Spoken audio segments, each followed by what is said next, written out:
In today's modern world, is there such a thing as normal family life? Who's to say what's normal? Some families enjoy a dangerous life. Some crave a relaxing life. And some just like the wildlife. In this series, we'll be visiting households across the globe to celebrate the wonderful, the inspirational, and the eccentric. Welcome to the world's most extraordinary families.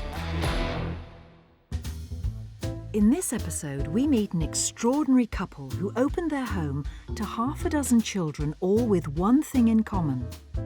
Having the blindness factor, we can all relate in that way.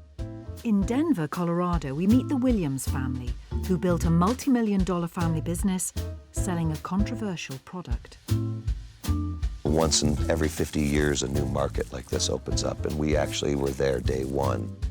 But first, a family who have given up the high life and all the mod cons to squeeze into a 250-square-foot school bus.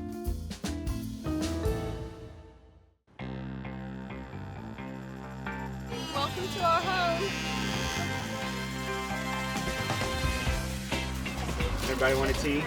Extra sugar. Extra sugar, please. Extra sugar. In 2017, Gabriel and Debbie Mays, along with their 4 children, Grayson, Darby, Deacon and Jovi, left their old lives behind in Chicago and hit the open road to live life in a school bus.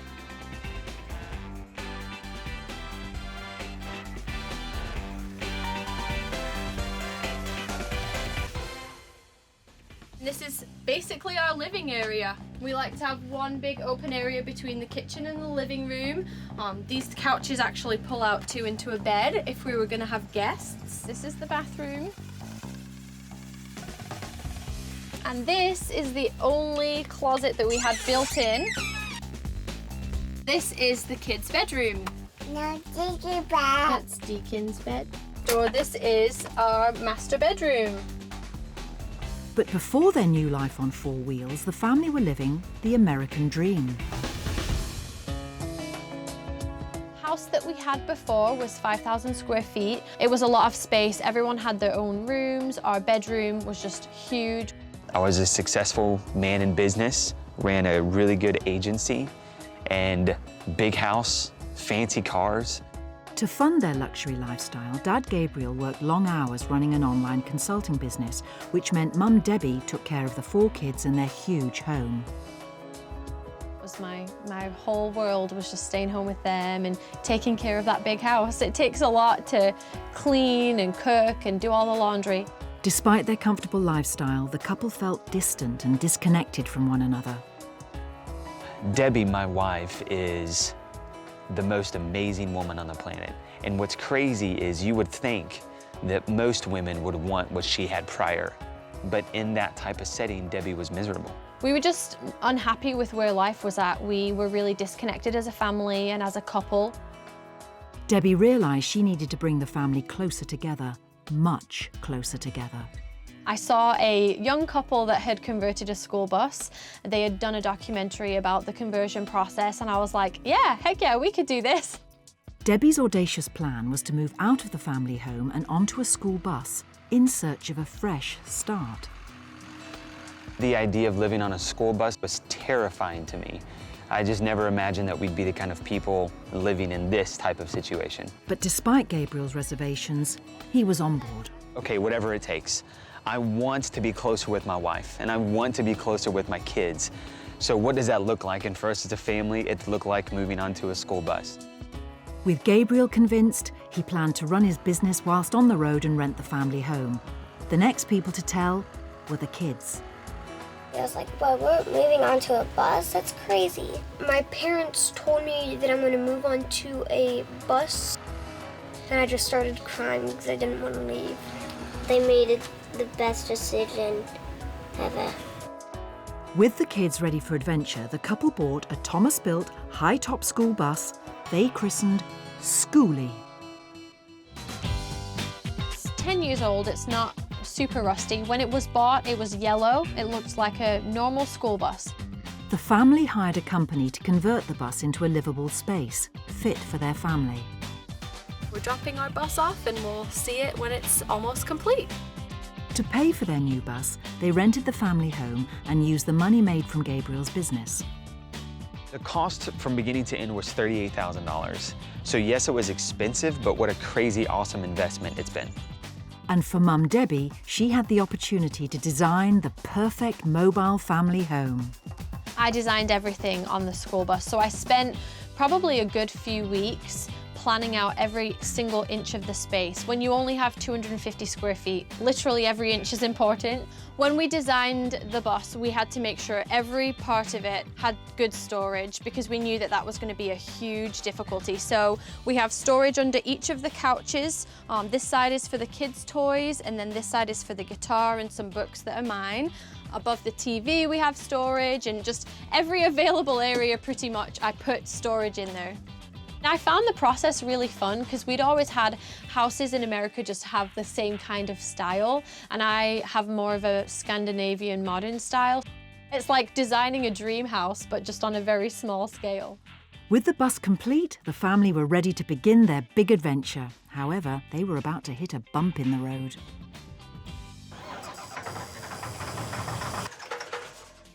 When we actually pulled away, there was quite a few things that weren't done right. The roof leaked really, really bad. It was raining on the inside. That was a really big struggle in the beginning because it was one of those moments when it's like, okay, was this the right choice?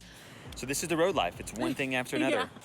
After a few last-minute repairs, the family could finally drive away. It was extraordinary. My family is about to embark on something that we have no idea what's 10 miles, 100 miles from us, but I know that we're gonna grow closer as a result of it. And so that day will go down as one of the best days of our lives. Coming up, we find out how the stylish Mays family found fame and fortune whilst living on the road. Our account grew by over 10,000 new followers. But now we meet the Bartlings, a big family with a big heart.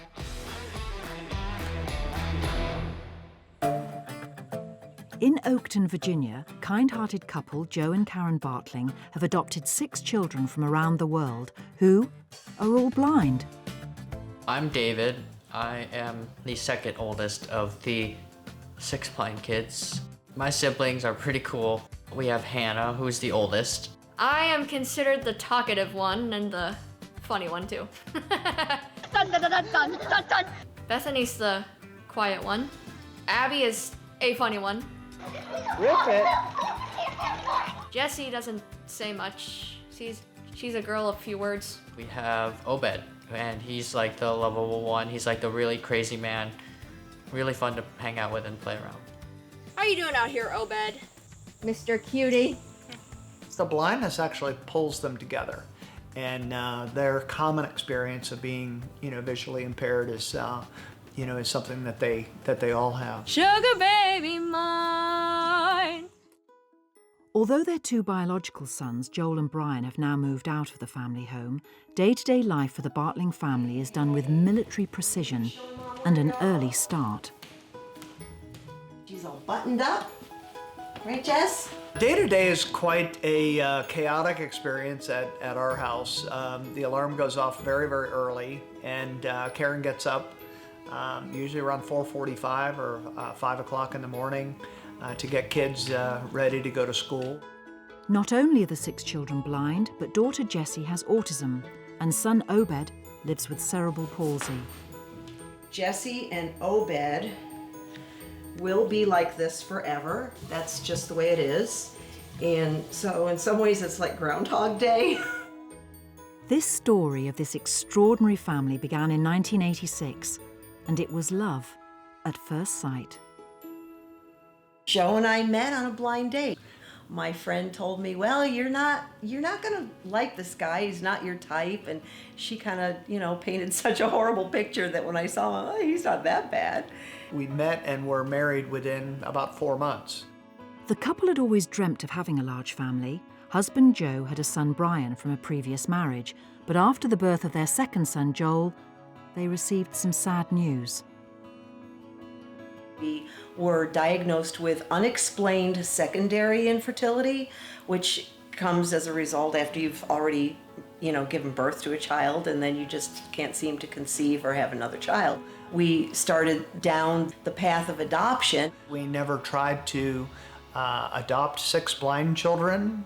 Karen and I just wanted a large family. It just so happened that the first child that we were presented with happened to be blind.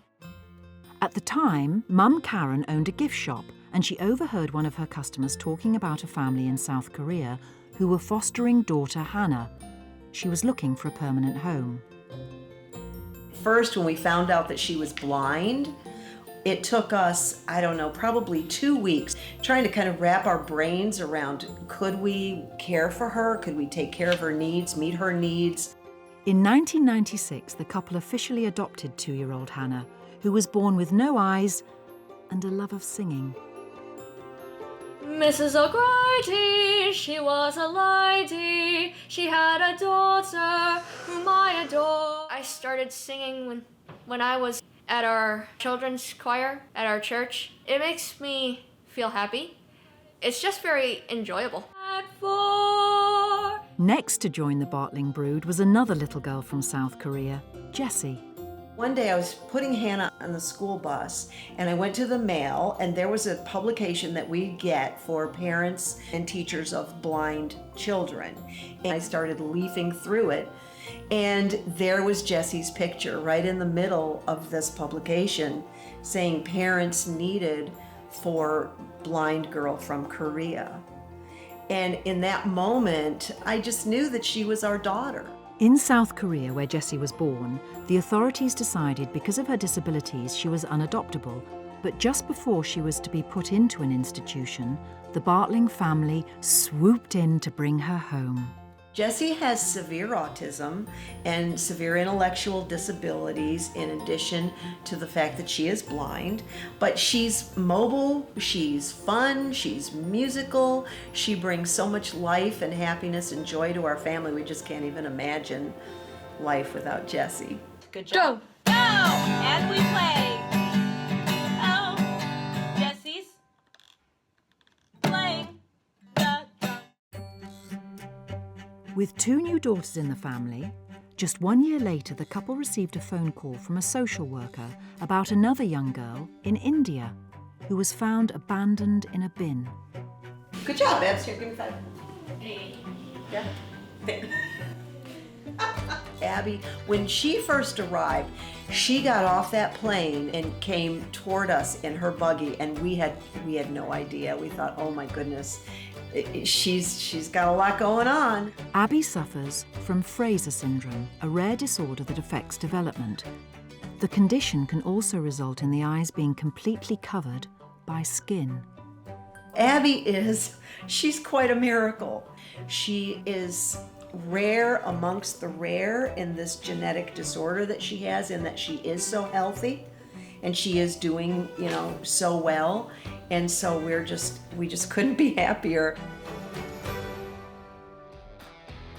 Next, find out how this household doubled in size and the family head out to try a fun new activity together. Trampoline! Now we're headed to the Williams household, who are not your average gardeners.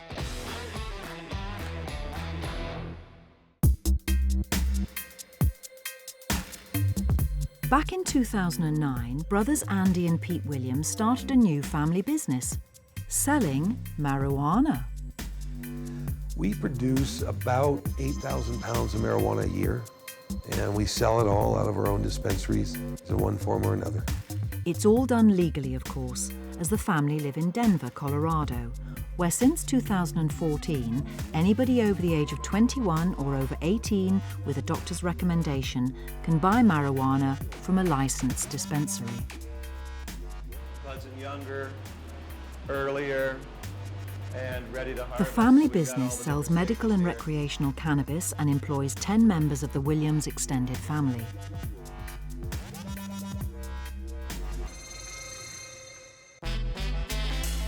I am the CEO and co-founder. My brother Peter is also a co-founder. Pot grown efficiently makes me excited. These fall-like colors are beautiful. The industry is so exciting. My sister Sally came on a little bit after we started, but she is running the brick and mortar. I am the co-owner and president. My mother I thought you could only smoke marijuana, but it's not true. works for us as the chief money counter. And then we have a lot of nieces and nephews and sons and daughters working with us as well. Working for my family business is all I could really hope for. It's like a dream come true for me, really. It's nice working with family. You know, we all have our different quirks. It's great.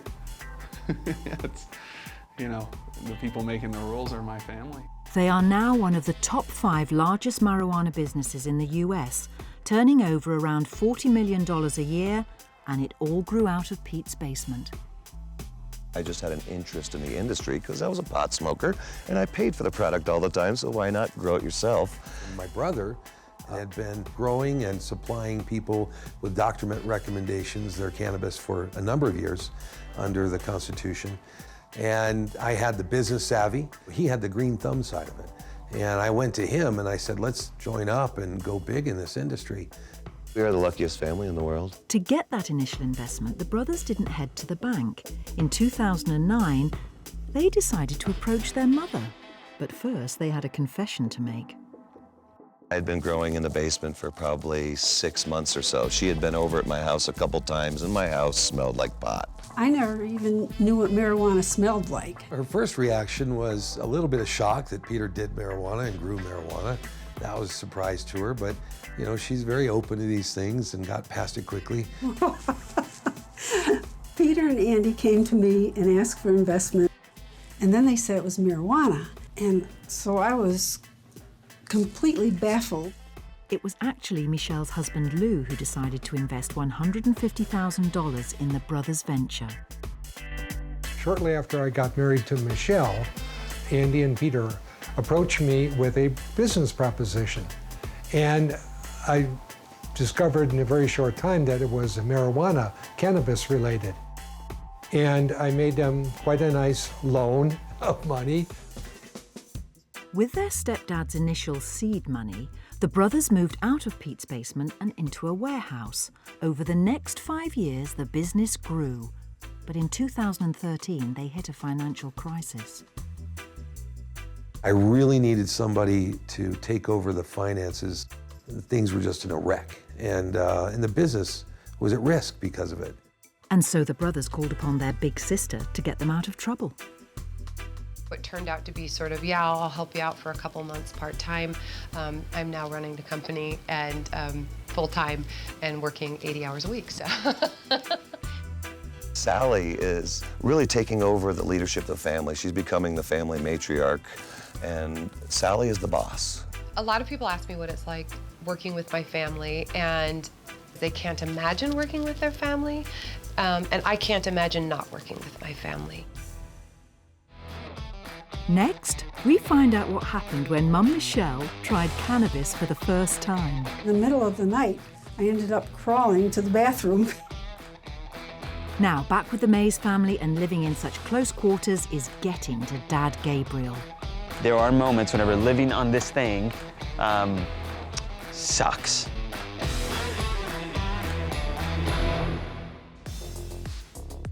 Back with the Mays family, who after being unhappy living in a huge suburban house in Chicago, packed their lives into a stylish converted school bus and hit the road in search of a new start.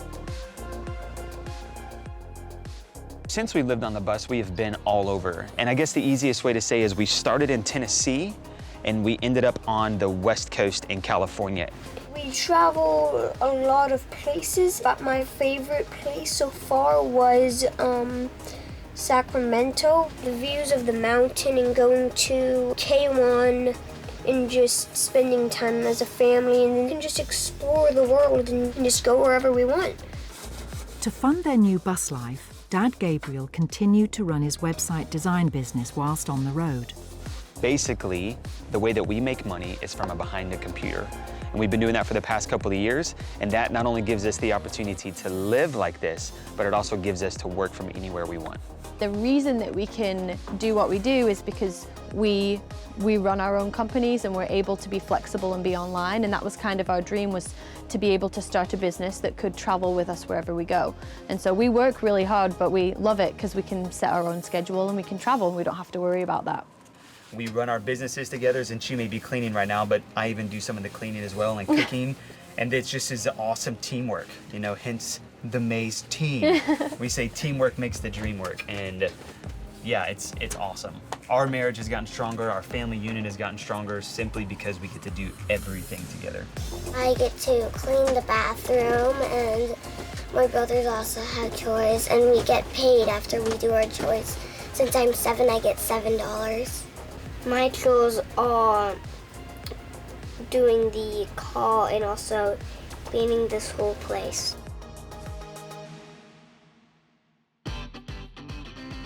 But a surprising new stream of income was about to come their way as this photogenic family began to document their lives on social media. Hi everyone, I'm Gabriel. And I'm Debbie. The Maze team. Guys, welcome to our very first ever non-rehearsed YouTube video. Whilst on the road, the family began to get quite a following and now have over 78,000 fans online. They turned that popularity into cash. One way that we make money is with the Maze team from our large social media following. So brands will pay us to represent them on our Instagram. It's probably about $10,000 a month just from Instagram. And to capitalize on their newfound stardom, they've even begun coaching other families to become successful on social media. From November of 2017 to February of 2018, our account grew by over 10,000 new followers, and it actually continues to grow today. Behind the camera, being on the road with such a big family in such a tight space has its downsides. Living on the bus has a few bumps, like you go to bed. I've got my little brother underneath me, so it like kicks the top of the bed, and it's just really annoying whenever I'm trying to get some sleep. Having no space has been, it's the highest point of tension in our family. Oh no! It just means doing the dishes every day by hand, which sucks. You know, it means that we have to pick up after ourselves, and that sucks. Honestly, when I was in a house and things would get lost, I wouldn't get frustrated. But living in a bus when things get lost, I'm like, how? How could it possibly be lost? Whenever we go to the restroom, we can hear each other go into the restroom, and that sucks. Debbie and I have to be strategic about when we're intimate with one another, and that sucks to a certain extent. So yes, there are moments whenever living on this thing sucks, big time. Coming up, has their school bus home made its final journey as the family park up so the kids can go to school? We can just go and do whatever we want after school. It's just so much fun. Now, the Bartling family head out to try some trampolining for the very first time. I'm doing it!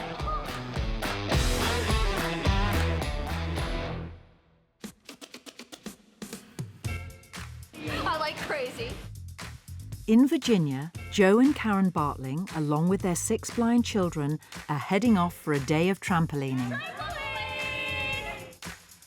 Interestingly enough, our kids love to go on rides, go on car rides.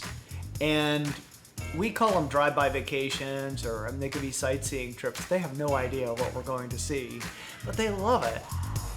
I'm doing it! After adopting 3 blind daughters by 2004, the couple decided they wanted an even bigger family, and their next addition was a spirited 5-year-old boy from China. David was a very rambunctious, crazy, wild 5-year-old. David was originally brought to the US by a different adopted family. The family went, they got him, they brought him home, and then they realized that he was more than they felt they could handle. And so Karen and Joe stepped in to give David a permanent home. Like some yogurt or something too? Maybe that would be good. How many plates are we getting? 3? My favorite part of my family is that we're basically, we have like our own personalities, and the thing is that we are all pretty normal. The thing that's helpful is having the blindness factor, because we can all relate in that way to each other. David, now 19 years old, has moved out of the family home and is now studying business communications and IT at George Mason University. Technology is helping him to adapt to college life. Now, my preferred way of texting is with braille screen input. I can basically flip to the braille screen input and type in messages from the home screen, and I can do this. And it goes into my messages. But I can do that from anywhere, and it will open any app on my phone because it's smart.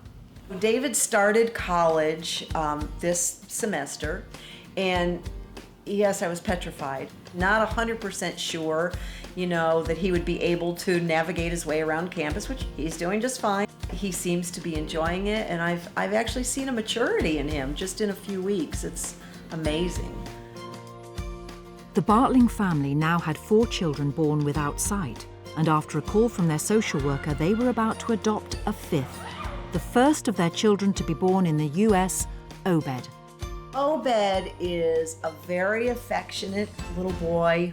He is just sweet and funny, and he never gets upset. He just goes with the flow. He is just chill. Like their daughter Hannah, Obed was born without eyes, a condition known as bilateral anophthalmia. He's just astounded us with his progress, and the fact that he is able to, with his cerebral palsy, that he's able to actually walk, and he is very, very happy.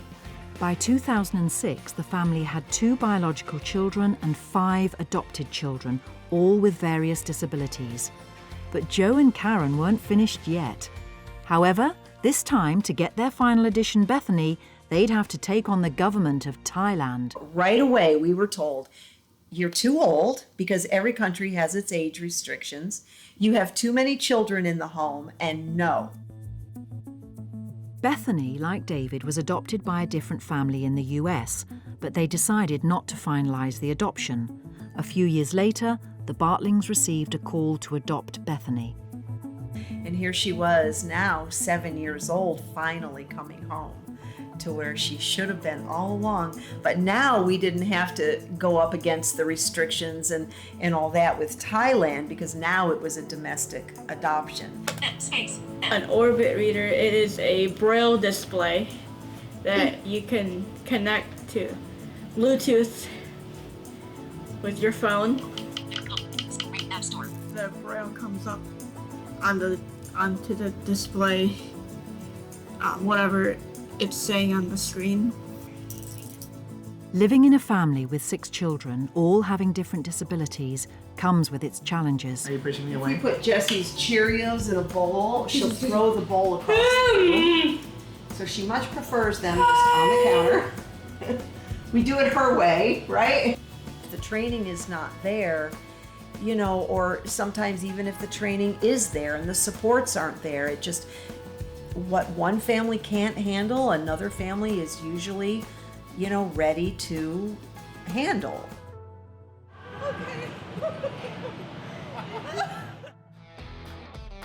Next, daughter Hannah heads off to earn a crust at the local bakery. This part is a little chipped right here.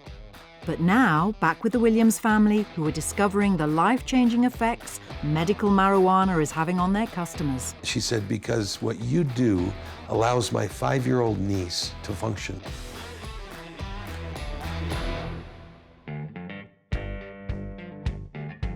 In the US, 10 states and Washington, D.C. have legalized recreational marijuana for adults over the age of 21. Medical marijuana is legal in another 33 states. With cannabis, genetics are very important. Every plant is unique. They have their own genes.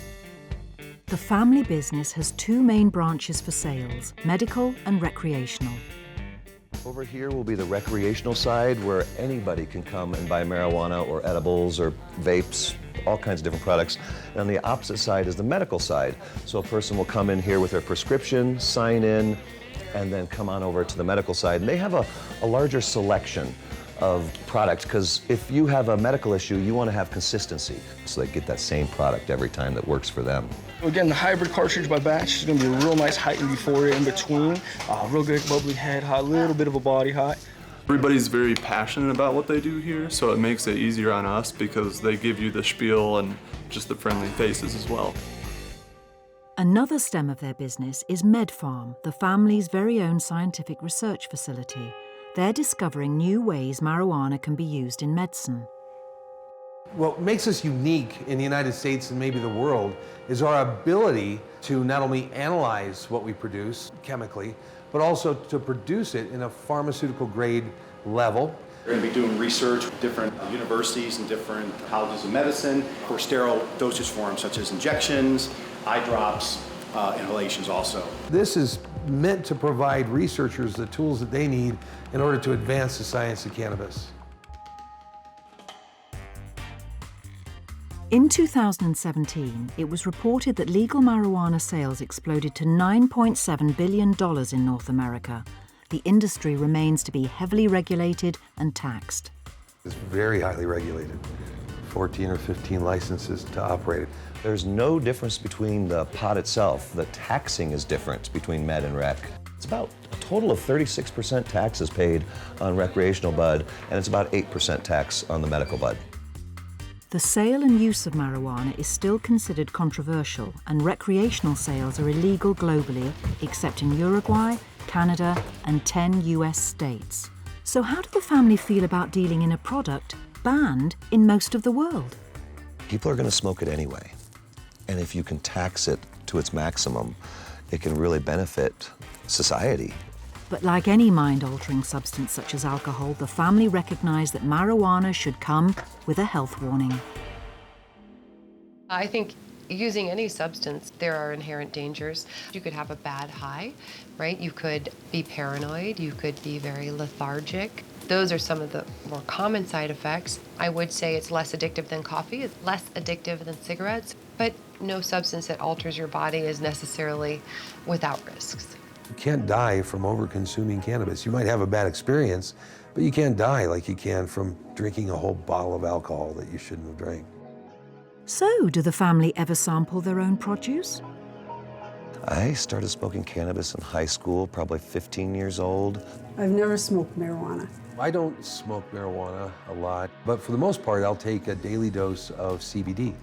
CBD, or cannabidiol, is a chemical produced by the cannabis plant. It's not psychoactive, it won't give you the feeling of being high, but it is reported to ease pain and have a variety of health benefits. I play tennis and I have tennis elbow and I have some mild arthritis, so I take a small amount of CBD and it has a tiny amount of THC. THC is the chemical in marijuana that is responsible for the psychoactive high experienced by users. One time, I had a surgery and Andy gave me some chocolate. And so I said, well, why don't you take this chocolate to help you sleep and relieve the pain? So each square is 10 milligrams of THC, which isn't very much. It's just enough to kind of loosen you up and make you a little bit happy. And I told her to eat one square, and she ate 2 squares. She ate 20 milligrams, so twice as much as I told her. In the middle of the night, I ended up crawling to the bathroom because I was too dizzy. I think she was stoned for like 18 hours, which is really unusual for that amount. It just really affected her. So that was my only experience, and so I don't like it. That was funny. She was stoned for 18 hours. In 33 states in the US, medical marijuana is recommended by doctors to treat health issues such as pain, IBS, Parkinson's, and epilepsy. Marijuana has tremendous health benefits. And there's over 300 different compounds within the marijuana plant. CBD and THC are just 2 of them. The company sells over 350 different cannabis products, including pills that can help you sleep. These little tablets, take it similar to an aspirin or an Advil. Just take them with a glass of water 30 minutes before sleep. And I've sold those bottles to numerous and numerous elderly people who come back and they say, oh my gosh, Matt, thank you so much. I slept 8 hours last night. The miracles that are happening. If you have Parkinson's and you're at the end of your life and you're shaking, and you start the CBDs with some THC, and a month later you're shaking a little less, and a couple months later you're actually knitting and cooking again. Those people, they come back crying because their life has changed. Coming up, there's stiff competition for who will inherit the family business. If they have aspirations of running the business one day, all the better. Doesn't mean they'll get it. Next, we're back with the Mays family, who are hitting the brakes on their journey. We will transition into this home recognizing and understanding the value of time spent with our kids. After traveling across the US, the Mays family have completed their search for a new place to settle down in Redding, California. They have parked their home at a local caravan park. We're currently in Redding, California. That's where we decided to settle down for the kids to go to school. When I looked at homeschooling, I just didn't feel like it was something that I could fit. You guys want to walk over and sit down and have a little snack? A little picnic. Next to the creek? We came here, I immediately just fell in love with the temperature of the place. The weather is really nice in California. And the people, we immediately got connected to a really good group of friends and community. We kept the school routine, so we stay still in one area. And then we travel on summers, weekends, and holidays every time we can. With the bus parked up and the kids now at school permanently, the family are still living in their home on 4 wheels for the foreseeable future.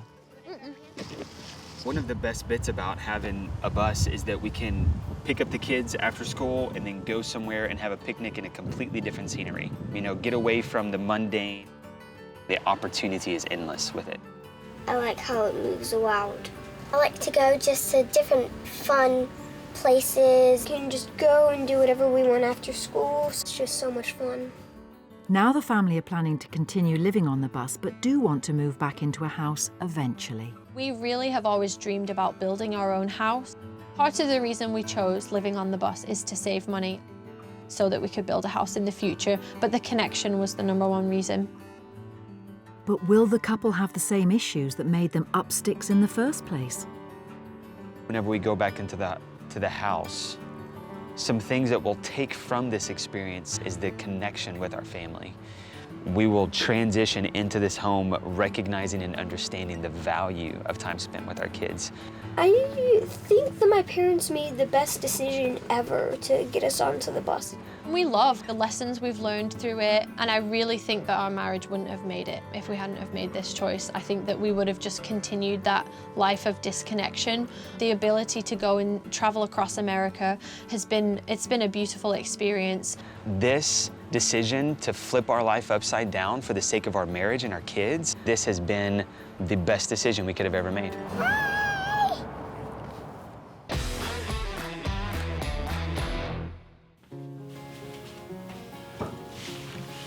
Back in Virginia with the Bartlings, and with 6 kids living with all different disabilities, the family are promoting their children's independence to get them ready for adult life. We instill in our kids that, you know, you're living in a sighted world. So the expectation for a visually impaired person or blind person is higher. Well, I'm ready when you are. I was born ready. You were born ready, weren't you? Yeah.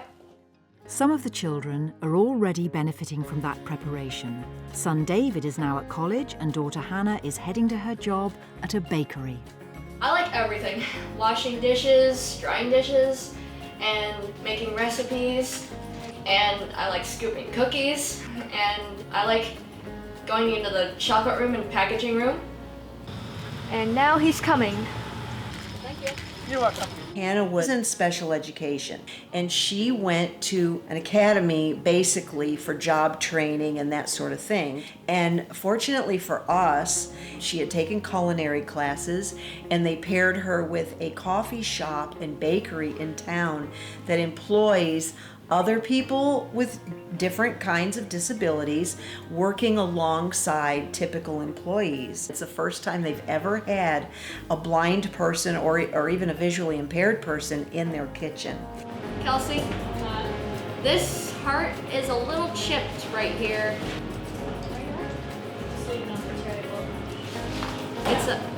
It's a dud. I like all tasks about my job. I like getting along with all my employees that that are entertaining to me. I'm entertaining to them. Every year, the family celebrates the day each of their children were adopted. Today is Abby's Gotcha Day. This is my mom and dad's anniversary and Abby's Gotcha Day. And we're gonna go out to dinner. We're gonna go out to dinner and have a lot of fun. One of the things that's important in adoptions is Gotcha Day, and a Gotcha Day happens to be the day that the child comes to be a part of your family. And so our anniversary this year just happens to be Abby's Gotcha Day. The family are taking a trip out to one of their favourite restaurants to celebrate, and they're joined by Karen and Joe's biological son, Joel. Here, Abby. If you want spaghetti. Spaghetti. With the kids growing up and the couple reaching retirement age, the family are beginning to plan for the future. Many of our friends and relatives that are our age are empty nesters, and they're enjoying the fruits of their retirement, and we're not. We have children at home. We'll continue to have children at home. Our children are still young. We love you, Mom and Dad. Aww, Yeah. bring out the tissue. It's not outside of the possibility for them to live together. And so we're actually starting the process looking into applying to officially become a group home for them. And in that case, you know, the idea would be that hired help, you know, hired caregivers and attendants would come in to do the day-to-day.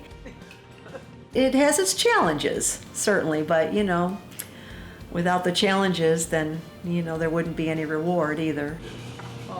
Yeah. You'll kiss Daddy. The kids are they're just amazing kids, and you just see how they interact, or, you know, if they've really succeeded at something, you know, and you're just like, yeah, this is pretty cool. This is pretty cool.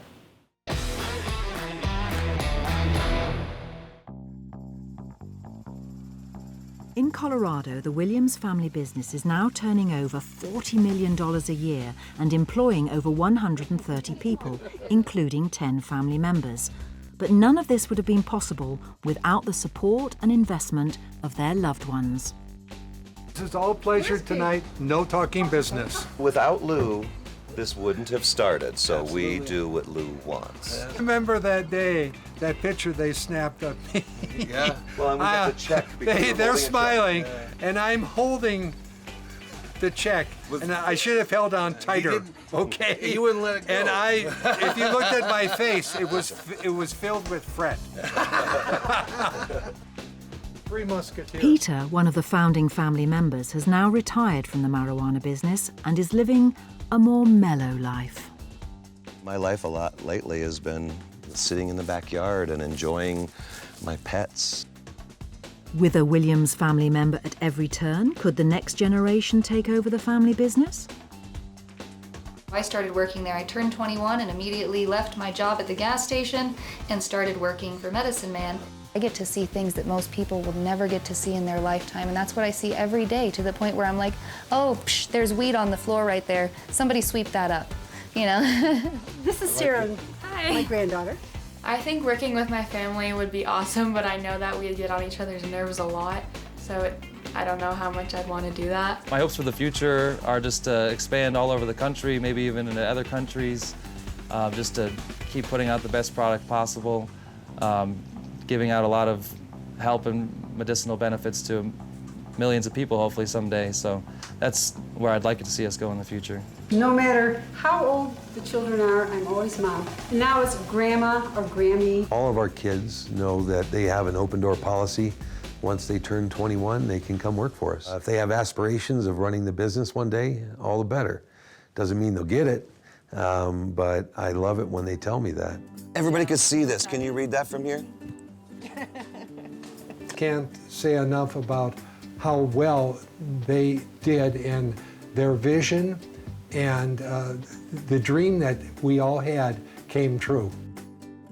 This is what they call the American dream, what we have. the once in every 50 years a new market like this opens up, and we actually were there day one and took those risks and grabbed a hold of it, and without my brother and my mother, it would have been impossible. You know, without family, there's really no meaning in life, I don't think. It's why we do it. And it wouldn't be the same without my, working with my family there.